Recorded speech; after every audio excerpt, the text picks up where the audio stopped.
একজন ইউজার যখন তার অ্যাড টু কার্ডের মধ্যে প্রোডাক্ট অ্যাড করবে বা তার কার্ডের মধ্যে যখন অ্যাড টু কার্ডে ক্লিক করে প্রোডাক্ট অ্যাড করবে, তখন তাকে কিভাবে আমরা একটা নোটিফিকেশন পাস করতে পারি এবং কিভাবে তাকে বলে দিতে পারি যে আসলে তোমার কার্ডের মধ্যে একটা আইটেম অ্যাড করা হয়েছে। তো এই নোটিফিকেশনটা আমরা ইনস্ট্যান্স বেসও করতে পারি, বা আমরা যদি এরকম চাই যে আমরা চাচ্ছি যে আমাদের অ্যাডমিনিস্ট্রেশন থেকে আমরা প্রত্যেকটা ইউজারকেই নোটিফিকেশন পাঠাবো বা প্রত্যেক সবগুলো ইউজারকে একসাথে আমরা একটা ইনফরমেশন পাস করব নোটিফিকেশনের মাধ্যমে, তাহলে ওইটা আমরা কিভাবে করব। তো এই জিনিসগুলো নিয়েই মূলত এই ভিডিওতে আলোচনা করবো, এবং এইটা নিয়েও 2টা পর্ব আসতে পারে বা 3টা পর্ব আসতে পারে এই নোটিফিকেশন সিস্টেমটা নিয়ে। তো আমি আমার ওয়েতে কাজ করব এবং আমার ওয়েতে আমি মূলত এই জিনিসগুলো করে থাকবো। এটা প্রফেশনালিজম হবে কিনা বা প্রফেশনালি এটা ইউজ করা যায় কিনা বা হয় কিনা, এটা মূলত আমার জানা নেই। তার জন্য আমি প্রথমেই এই কথাগুলো বলে নিতেছি। এটা আমার লজিক এবং আমার আইডিয়া দিয়ে আমি কাজ করব। আপনাদের যদি ভালো লাগে তাহলে এটা আপনারাও ইউজ করতে পারেন, এবং তার জন্যই মূলত শেয়ার করা আপনাদের সাথে। ওকে, তো আমি যখন কি করব, এই অ্যাড টু কার্ডের মধ্যে ক্লিক করব, তখন আমাকে একটা নোটিফিকেশন পাস করা হবে এবং ওইখানে বলা হবে যে তোমার অ্যাকাউন্টে কী কী হয়েছে, একটা আইটেম ক্রিয়েট করা হয়েছে বা একটা আইটেম অ্যাড হয়েছে তোমার কার্ডের মধ্যে। ওকে, এটা একদম user to user base. Okay, very করে। তো প্রত্যেকটা ইউজার একদম আলাদা আলাদা নোটিফিকেশন। যে বিষয়টা এরকম না যে আপনি আপনার কার্ড থেকে যখন সিন করবেন নোটিফিকেশন, অন্য একটা অ্যাকাউন্টে আপনার নোটিফিকেশন চলে গেছে, ওইখান থেকে সিন হয়েছে, এরকম না। আপনার নোটিফিকেশনগুলো আপনার অ্যাকাউন্ট থেকে সিন হবে, ওদের নোটিফিকেশনগুলো ওদের অ্যাকাউন্ট থেকে সিন হবে, কাইন্ড অফ ফেসবুকের মতো। ওকে, তো এটা কিভাবে করা যায় মূলত, আমি প্রথমে এখানে যেটা করব, আমাদের অ্যাকাউন্ট যে অ্যাপ আছে, এই অ্যাকাউন্ট অ্যাপের মধ্যে মডেলসের ভিতরে আমরা চাইলে এখানে করতে পারি, বা আমরা চাইলে একটা নোটিফিকেশন অ্যাপই ক্রিয়েট করে ফেলি, তাহলে ওইটাই বেস্ট হবে আমাদের জন্য। ওকে, তো আমি এখানে কি করব, জাস্ট একটা অ্যাপ ক্রিয়েট করব, যেমন পাই ম্যানেজ ডট পাই স্টার্ট অ্যাপ, এবং এখানে আমি বলে দিই নোটিফিকেশন। ওকে, একটা অ্যাপ আমি এখান থেকে ক্রিয়েট করতেছি নোটিফিকেশন নামে। দেন এই অ্যাপটাকে আমি কি করব, আমাদের ক্লেভার কোড যে ইয়েটা আছে এখানে সেটিংসের ভিতরে ইনস্টল অ্যাপের মধ্যে আমি এখানে বলে দেবো যে একটা অ্যাপ আমার এখানে ক্রিয়েট হয়েছে, যেমন আমি এখানে বলতে নোটিফিকেশন। ওকে, একটা অ্যাপ আমরা ক্রিয়েট করলাম এবং এটাকে ইনস্টল করে দিলাম এখানে। ওকে, তো এখন আমি কি করব মূলত, এখন আমি আমাদের অ্যাপের ভিতরেই কাজ করব, নোটিফিকেশনের ভিতরে এখানে মডেলসে কাজ করব, এবং এইখানে আমরা আমাদের মডেল ক্রিয়েট করব। তো প্রথমেই আমাদের যেটা প্রয়োজন হবে সেটা হচ্ছে আমাদের ইউজার লাগবে। তো এই ইউজারকে আমরা কোত্থেকে নিব, ফ্রম ডিজাইনগো ডট কন্ট্রিব ডট অথ, এবং এই অথ থেকে আমরা নেব কাকে, গেট ইউজার মডেলকে, এবং এইখানে আমরা user is equal get underscore user underscore মডেলকে ডিফাইন করে দিলাম। ওকে, এবং এইটা ক্রিয়েট করার জন্য আমাদের কয়েকটা জিনিস লাগবে, কারণ কি আমরা আমাদের ইউজার ইনস্ট্যান্স ক্রিয়েট করব। ওকে, তো এটা ইনস্ট্যান্স বেসও হতে পারে বা অন্যান্য প্রোডাক্ট বেসও হতে পারে। যেমন ধরা গেছে যে একটা প্রোডাক্ট আপনি অ্যাড করলেন আপনার মডেলসে, আপনি চাচ্ছেন যে প্রত্যেকটা ইউজারকেই নোটিফিকেশন পাস করে দেবেন, কিংবা কাইন্ড অফ লাইক কমেন্টের মতো, যে আমি একটা পোস্টের মধ্যে বা একটা স্ট্যাটাসের মধ্যে আমি লাইক দিলাম, লাইকটা মডেলসে হিট করার সাথে সাথেই ইউজারের কাছে নোটিফিকেশন চলে গেল যে এই ইউজার থেকে তোমার কাছে একটা লাইক আসছে, এরকম বিষয়টা। তো আমরা যেটা করব যে আমরা কাইন্ড অফ কারেন্ট ইউজার নিয়ে আমরা কাজ করব। কারেন্ট ইউজার মিনস যে যখন লগ ইন অবস্থায় আছে, আমি বর্তমানে লগ ইন অবস্থায় আছি, আমি আমাকে নিয়েই কাজ করব, যে আমি যখন অ্যাড টু কার্ডে ক্লিক করব তখন আমার অ্যাকাউন্টেই শুধু একটা নোটিফিকেশন আসবে, অন্যদের অ্যাকাউন্টে সেটা কাজ করবে না বা হিট করবে না। ওকে, তো সেটা করার জন্য আমি এখানে যেটা করব, এখন আমরা এখানে আমাদের সিগন্যালস ইউজ করব। তো সিগন্যালস ইউজ করার জন্য আমাদের বলতে হবে যে from Django dot DB dot models, এবং এই মডেলস থেকে আমরা সিগন্যালসকে কল করব। এখান থেকে আমরা ইম্পোর্ট করব মূলত post save, post underscore save, এবং জাস্ট পোস্ট আন্ডারস্কোর সেভি থাকবে। ওকে, এবং আমরা এখানে কি করব, আমাদের রিসিভার একটা লাগবে, তো রিসিভারের জন্য আমরা ডিসপ্যাচ থেকে ইম্পোর্ট করতে পারি রিসিভারকে।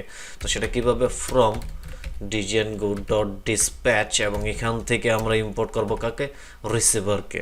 ওকে, দ্যাটস ইট, আমাদের আর কোনো কিছু প্রয়োজন হবে না। তো আমি এখানে মূলত একটা ক্লাস ক্রিয়েট করব ইউজারের ইনস্ট্যান্স বা অবজেক্ট নেওয়ার জন্য। ওকে, তো আমি এখানে জাস্ট একটা ক্লাস ক্রিয়েট করলাম, এখানে বললাম যে ইউজার আন্ডারস্কোর ওবিজে। ওকে, ইউজার অবজেক্ট থাকবে এখানে, বা আমি এখানে জাস্ট বলতে পারি যে ইউজার অবজেক্ট শর্টলি। ওকে, এবং এখানে অবজেক্টের মধ্যে আমরা কি করব, প্রথমে মডেলস থেকে মডেলকে কল করব। ওকে, জাস্ট মডেলকে আমরা এখানে কল করলাম, এবং এইখানে আমরা কি করব, এখানে ইউজার ইজ ইকুয়াল মডেলস, এবং এই মডেলসে কি হবে, আমাদের ইউজারের সাথে এই নোটিফিকেশনের অবজেক্টের সাথে একটা 1-to-1 রিলেশন হবে। মানে একটা ইউজারের একটা অবজেক্ট, একটা ইউজারের একটা নোটিফিকেশন অবজেক্ট, বিষয়টা এরকম হবে। যেমন আমাদের একটা ইউজারের একটাই প্রোফাইল থাকে, একটা ইউজারের একটা অ্যাকাউন্ট থাকে, এরকম আর কি বিষয়টা।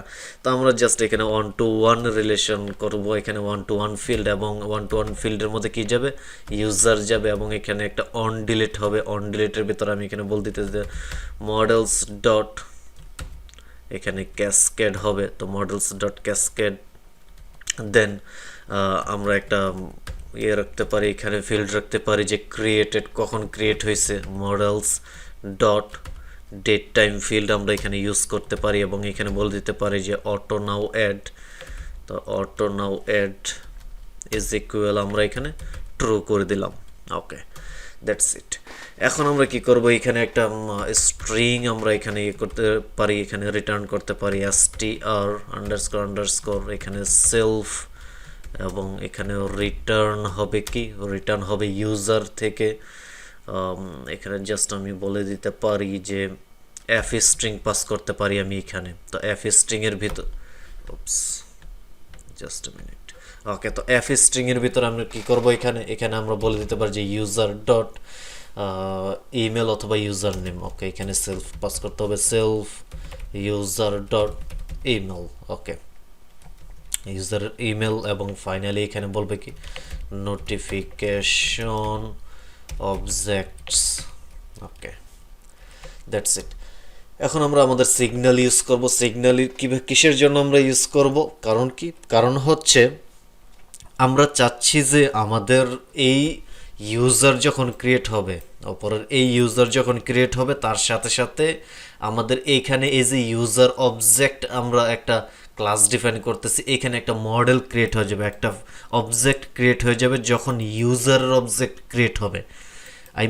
যখন রেজিস্ট্রেশন করবে ইউজার, তখন তার সাথে সাথে এখানে একটা অবজেক্টও তার ক্রিয়েট হয়ে যাবে। ওকে, তো সেটা করার জন্য আমরা জাস্ট এখানে বলতে পারি যে রিসিভার, আমরা এখানে রিসিভার ইউজ করতেছি, এবং এখানে রিসিভারের মধ্যে প্রথমে পোস্ট থাকবে, পোস্ট সেভ, দেন এখানে সেন্ডার হিসেবে মডেল যাবে, তো মডেলের মধ্যে এখানে ইউজার যাবে, এবং এখানে আমরা জাস্ট কি করতে পারি, এটার নামটা আমরা চেঞ্জ করে দেই, ফাংশনের নামটা আমরা চেঞ্জ করে দিতেছি। এখানে আমরা বলে দিতেছি যে নোটিফিকেশন, বলতে পারি যে create underscore notification underscore object. Okay, এবং এইখানে আমরা মূলত যেটা করব, আমি একটু উপরে উঠেই নিই। ওকে, এখানে ডাবল হয়ে গেছে। ওকে, দ্যাটস ইট। তো এখানে আমরা মূলত যেটা করব, এখানে আমরা আমাদের ইউজারকে ক্রিয়েট করব। ওকে, তো সেটা করার জন্য আমাদের যেটা করতে হবে, জাস্ট এখানে আমাদের আরও কয়েকটা জিনিস এখানে পাস করে দিই আমি। এখানে পোস্ট গেছে, সেন্ডার আসছে এখানে, তো সেন্ডারের পাশাপাশি আমরা এখানে যেটা করতে পারি, ইনস্ট্যান্সকে নিতে পারি, বা ক্রিয়েটেড লাগবে আমাদের শুধু, তো ক্রিয়েটেড। ওকে, যে যদি আমাদের এই সেন্ডার যদি ক্রিয়েটেড হয়ে যায়, যদি এই ইউজার ক্রিয়েট হয়ে যায়, তাহলে আমাদের যে কাজটা করবে সেটা আমাদের এখানে হ্যান্ডেল করবে। তো আমি এখানে জাস্ট বলতে পারি যে ইফ যদি ক্রিয়েটেড হয়ে থাকে আমাদের ইউজার, তখন কি করবে, তখন আমাদের যেই অবজেক্ট আছে, যে ইউজার অবজেক্ট, এই ইউজার অবজেক্টস থেকে এখানে ক্রিয়েট করবে মূলত। তো ক্রিয়েটের মধ্যে কি যাবে, ক্রিয়েটের মধ্যে ইউজার ইজ ইকুয়াল, এখানে ইনস্ট্যান্স যাবে। তো যার জন্য আমরা ইনস্ট্যান্সকেও এখানে পাস করতে হবে। তো আমি এখানে জাস্ট বলতেছি ইনস্ট্যান্স ওকে। তো এখানে জাস্ট ইনস্ট্যান্স যাবে আমাদের। তো ইনস্ট্যান্স আমরা এখানে পাস করে দিলাম। দেন ফাইনালি আমরা যেটা করবো, এটাকে ইনস্ট্যান্সকে আমরা সেভ করে দিতে পারি। তো আমি এখানে বলতে পারি যে ইনস্ট্যান্স ডট, এখানে যেটা করলাম আমরা যে ইউজার অবজেক্ট, ওকে ইউজার অবজেক্ট, এবং এখানে ইউজার অবজেক্টকে আমরা জাস্ট সেভ করে দিলাম, দ্যাটস ইট ওকে। তো এইখানে যেটা হয়েছে যে এইখানে কিন্তু আমরা ক্যামেল কেসে আপার কেস আছে এখানে, তো সবগুলো আমরা যখন সেভ করব তখন লয়ার কেসে করে নেব ওকে। ইনস্ট্যান্স থেকে আমরা অবজেক্টকে সেভ করলাম। দেন আমরা যেটা করবো, আমরা কি করতে পারি, এখানে আমাদের ইউজার ক্রিয়েট হয়েছে, নোটিফিকেশন ক্রিয়েট হয়েছে, আমরা এখন নোটিফিকেশন ক্লাসটাকে ক্রিয়েট করতে পারি ওকে। যেহেতু অবজেক্ট আমাদের ক্রিয়েট হয়ে গেছে, তখন আমরা আমাদের নোটিফিকেশন যে ক্লাসটা আছে সেটা ক্রিয়েট করতে পারি। যেমন আমি এখানে বলতে পারি যে ক্লাস নোটিফিকেশন ওকে, ক্লাস নোটিফিকেশন, এবং এটা মডেলস থেকে কি করবে, মডেলকে নেবে, এবং এই মডেল এইখানে যেটা করবে সেটা হচ্ছে যে user obj object, user object, এবং ইউজার অবজেক্ট কি মডেলস থেকে এখানে models dot many to many field হবে। তো এখানে কিন্তু কয়েকটা জিনিস আছে, আমি যেটা বললাম আপনাদের যে আমি কোন বেসে ইউজ করতেছি, এটা মূলত আমি এটা ক্রিয়েট করতেছি যেন আমি আমার অ্যাডমিনিস্ট্রেশন থেকে প্রত্যেকটা ইউজারকে যেন কোনো কিছু ইনফরমেশন পাস করতে পারি, ওই জন্য আমি মূলত ওই প্যাটার্নটাই আমি মূলত ফলো করতেছি এখানে। আপনারা চাইলে শুধু প্রোডাক্ট বেস করতে, ইনস্ট্যান্স বেস করতে পারেন, যে কোনো একটা মডেলে হিট হলেই শুধু এই কাজটা করবে বা নোটিফিকেশন সেন্ড করবে, এরকম আপনারা করতে পারেন। বাট আমি চাচ্ছি যে আমার ইনস্ট্যান্স বেসও ইউজ হোক, এবং আমি চাচ্ছি যে আমার অ্যাডমিনিস্ট্রেশন থেকে কোনো কিছু ইনফরমেশন পাস করতে গেলে বা নোটিফিকেশন পাস করতে গেলে ইউজারদের কাছে, সবগুলো ইউজারদের একসাথে পাস করতে গেলে যেন এটা ইউজ করা যায়, ওই হিসেবে আমি মূলত ওইটা ক্রিয়েট করা, এই প্যাটার্নটা ফলো করা ওকে। তো আমি এখানে মেনি টু মেনি ফিল্ড এখানে ইউজ করতেছি। তো মেনি টু মেনি ফিল্ডে কী যাবে, মেনি টু মেনি ফিল্ডে যাবে আমাদের ইউজার অবজেক্ট ওকে। তো আমি জাস্ট ইউজার অবজেক্টকে এখানে পাস করতেছি, পরবর্তীতে যেহেতু আমরা কুইরি চালাবো সেই ক্ষেত্রে ওকে। এবং এইখানে আমরা চাইলে ব্লাঙ্ক ইজ ইকুয়াল ট্রু রাখতে পারি ওকে। প্রথম অবস্থায় এটা ট্রু রাখতে পারি। আমরা ইনস্ট্যান্সে যেহেতু ক্রিয়েট করব, তো এটা মেনু টু মেনু ফিল্ডের যেই অবজেক্ট আছে এটার কোনো প্রয়োজন হবে না তখন। শুধু এই ফিল্ডটা কখন প্রয়োজন হবে, এই ফিল্ডটা তখনই প্রয়োজন হবে যখন আমরা চাইবো যে একসাথে সবগুলো ইউজারের কাছে আমরা নোটিফিকেশন পাস করব, তখনই শুধু এই ফিল্ডটা কাজে লাগবে, অন্যথায় কোনো কাজে লাগবে না। তার জন্য ব্লাঙ্ক ইজ ইকুয়াল ট্রু করে দিলাম আমি ওকে। দেন আমরা কি করতে পারি, এখানে মেসেজ যেহেতু আমরা পাস করব, তো মেসেজের মধ্যে আমরা এখানে রাখতে পারি message is equal, then models থেকে একটা টেক্সট ফিল্ড রাখতে পারি আমরা। তো টেক্সট ফিল্ড, এবং এই টেক্সট ফিল্ডের পরবর্তীতে আমরা ইজ আন্ডারস্কোর রিড একটা বুলিয়ান ফিল্ড রাখতে পারি। তো এটা হবে মডেলস থেকে মডেলস ডট বুলিয়ান ফিল্ড, এবং এটা ডিফল্ট আমরা একটা ভ্যালিউ সেট করে দেবো কি ফলস। তো ডিফল্ট আকারে এটা ফলস থাকবে।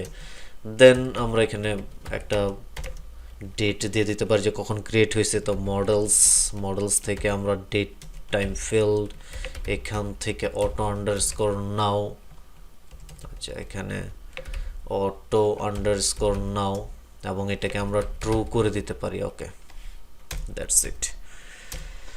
দেন আমরা একটা স্ট্রিং রিপ্রেজেন্টেশন দিতে পারি, যেমন আমরা এখানে বলতে পারি যে ডেফ আন্ডারস্কোর str, এবং আন্ডারস্কোর এখানে আমরা সেলফ পাস করতে পারি, এবং এখানে মূলত রিটার্ন হবে str, এবং এখানে মূলত রিটার্ন হবে সেলফ ডট, আমরা যেটা করতে পারি যে মেসেজটাকে আমরা এখান থেকে রিটার্ন করতে পারি ওকে, দ্যাটস ইট। কন্ট্রোল এস দিয়ে সেভ করলাম। এখন আমরা যদি মাইগ্রেশন চালাই তাহলে আমাদের মাইগ্রেশন হবে ওকে। তো আমরা মাইগ্রেশনটা চালাই দিই।